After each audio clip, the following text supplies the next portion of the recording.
Hello everyone. आज जिस technique के बारे में मैं आपको बताने वाली हूँ उसको बोला जाता है 5x55 टेक्निक। इस टेक्निक की ख़ास बात ये है कि ये लॉ ऑफ अट्रैक्शन पे काम करती है और इसको 5x55 विश फुलफिलमेंट टेक्निक बोला जाता है। और इस टेक्निक के बारे में ये माना गया है कि जब भी आप इसको यूज़ करते हैं तो आपकी विश हमेशा और हमेशा पूरी हुई है। ये टेक्निक कभी भी फेल नहीं होती है, चाहे आप इस टेक्निक को यूज़ करते करते अपनी विश पूरी कर लें। होता भी ये भी है कि कई बार इस टेक्निक को यूज़ बार बार करना पड़ता है और आपकी तब विश फुलफ़िल होती है, या फिर जस्ट इमिजिएटली आफ्टर इस टेक्निक को करते ही आपकी विश फुलफ़िल हो जाती है। सो डिपेंड करता है आपकी इंटेंशन कितनी स्ट्रॉन्ग है, आपकी विजुअलाइजेशन कितनी स्ट्रॉन्ग है, आपके चक्रास कितने बैलेंस्ड हैं और आप कितनी लॉ ऑफ अट्रैक्शन में बिलीव करते हैं और लॉ ऑफ अट्रैक्शन आपके लिए वर्क करता है। Law of attraction as you all know simple तरीके से बोला गया है, just you ask, believe and you receive. आप सिर्फ मांगिए उस ईश्वर से, उस यूनिवर्स से आप मांगिए, अपनी विश मांगिए, आपको मांगनी पड़ती है। आप उस पर बिलीव करिए कि आपकी वो विश पूरी हो चुकी है या ज़रूर हो जाएगी और आपको वो ग्रांट हो जाती है। आप जिस भी फ्रीक्वेंसी पे वाइब्रेट करते हैं, आपकी जो भी आप अट्रैक्ट करते हैं उस टाइम पे, वो फ्रीक्वेंसी आपकी तरफ अट्रैक्ट होती है। तो अगर आप मनी की फ्रीक्वेंसी पे वाइब्रेट कर रहे हैं, मनी की विश रख रहे हैं, मनी के लिए मैनिफेस्टेशन टेक्निक्स कर रहे हैं, आपकी फ्रीक्वेंसी उसी हिसाब से वाइब्रेट होती है। अगर आप हेल्थ के लिए कर रहे हैं, आप रिलेशनशिप के लिए कर रहे हैं, जो चीज़ आप अपने माइंड में बिठाएंगे, उसको बार बार अफर्म करेंगे, उसको बार बार सोचेंगे। विजुअलाइजेशन टेक्निक्स होती हैं इसके लिए, अफर्मेशंस इसी चीज़ पे काम करते हैं। ये बहुत सारी टेक्निक्स हैं जिसके थ्रू आप लॉ ऑफ अट्रैक्शन को यूज़ कर सकते हैं और उसको मैनिफेस्ट कर सकते हैं, अपनी विशेस को लॉ ऑफ अट्रैक्शन को यूज़ करके। तो देखते हैं कि इस विश में, इस टेक्निक में हमें क्या करना है कि हमारी विश पूरी हो जाए। सबसे पहले आपको एक नोटबुक लेनी है जिसमें आप अपनी विश को लिखेंगे। आपको अपनी विश को स्ट्रांगली अपने माइंड में सोचना है, क्लियर होने चाहिए हो आप कि आप चाहते क्या हैं, आपको क्या चाहिए है। आपको मनी चाहिए, सपोज आपकी मनी कहीं पर अटक गई है, तो कि कोई आपके पैसे नहीं दे रहा है, तो आपको वो मनी रिकवर करनी है। तो ये आपकी विश है कि मेरे को यहाँ से पैसे मिल जाएं। अब आपको इसी विश की एक एफर्मेशन तैयार करनी है। एफर्मेशंस को यूज़ करने का, तैयार करने का तरीका कैसे क्रिएट करी जाती हैं, ऑलरेडी मैं एक डिटेल्ड वीडियो उस पर बना चुकी हूँ। इस केस में हम जो एफर्मेशन बनाएंगे कि I am happy to receive so and so amount. आप बताइए कि suppose I am happy to receive 50,000 from, आप उस पर्सन का नेम लिखिए, by the end of October month. आपने ये अपनी विश लिख दी है। ध्यान रखिए कि आपकी विश बहुत ज़्यादा लंबी नहीं होनी चाहिए और जितनी टू द पॉइंट होगी उतना अच्छा होगा, जितनी डिटेल्स होंगी उसके अंदर उतना अच्छा होगा। और बट आप उसको वन लाइनर ही रखिए और उसके अंदर कोई ना कोई इमोशन ज़रूर डालिए कि जैसे आप बहुत खुश हैं, आप I am very happy, I am very grateful, या फिर आप ग्रैटिट्यूड शो करिए, या कुछ भी ऐसा आप इमोशन डालिए उसके अंदर जिस इमोशन को आप फील कर सके। जब आप इस चीज़ को लिखते हैं, एक एफर्मेशन तैयार कर ली, अब आपको एक रेड कलर का पेन लेना है। इसके लिए आप उस रेड पेन से अपनी उस स्टेटमेंट को अपनी नोटबुक में लिखना स्टार्ट करेंगे।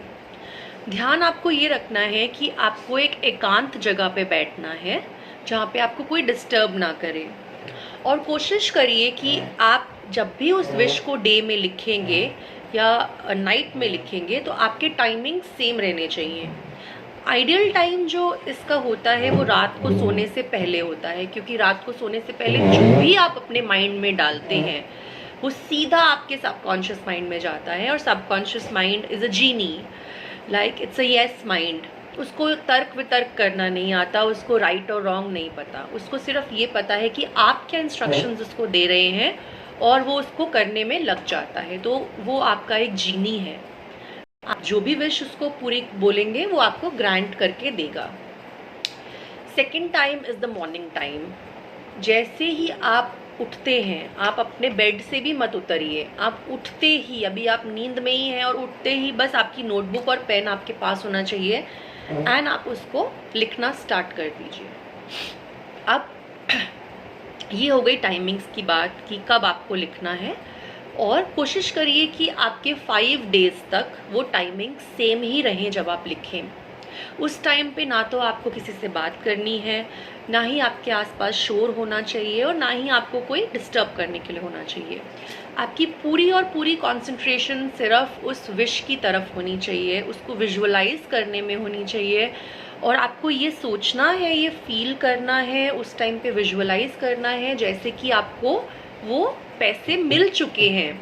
कैसा लगेगा कि आपके 50,000 रुपीज़ जो कहीं पर स्टक हैं और वो पर्सन ने आपको दे दिए, लौटा दिए, उस समय जो खुशी का आपको एहसास होगा, जो एक्साइटमेंट होगी अंदर, कितनी सेटिस्फैक्शन होगी, कितना पीस, मतलब माइंड रिलैक्स हो जाएगा आपका कितना, तो वही इमोशंस आपको सोचने हैं, वही आप लेकर आने हैं कि आप कितना स्ट्रेस थे उस 50,000 को लेकर कि पता नहीं नुकसान हो गया, मिलेंगे नहीं मिलेंगे।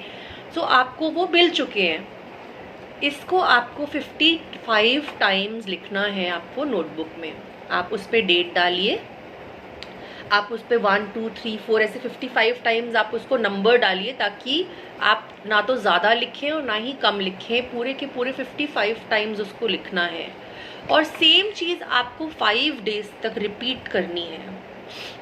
अब इस 5 नंबर का भी बहुत ही ज़्यादा इम्पोर्टेंस है कि 555 एक एंजलिक नंबर है। आप किसी चीज़ को, नई चीज़ को मैनिफेस्ट कर रहे हैं, किसी नई चीज़ को वेलकम कर रहे हैं अपनी लाइफ में। सो एंजल्स आपको सपोर्ट कर रही हैं इसमें। आप चाहें तो अपने पेज के ऊपर विश फुलफिलमेंट का नंबर भी लिख सकते हैं, जो कि 1176 है। 1176 आप हर एक पेज पर हर डे लिखिए कि आपकी ये विश, और आप अपने माइंड में, मन में आप ये कल्पना करिए कि आपकी ये विश पूरी हो चुकी है। सो एक स्ट्रॉन्ग इंटेंशन और स्ट्रॉन्ग विजुअलाइजेशन के साथ जब आप इस टेक्निक को करते हैं, सो आपको रिजल्ट्स ज़रूर मिलते हैं। कई बार तो देखा गया है कि लिखते लिखते ही लोगों की विश पूरी हो गई है, और अगर ऐसा होता है तो आप उसको रोकिए मत, आप उसको कंटिन्यूएशन में लिखते रहिए और 5 डेज तक लिखिए।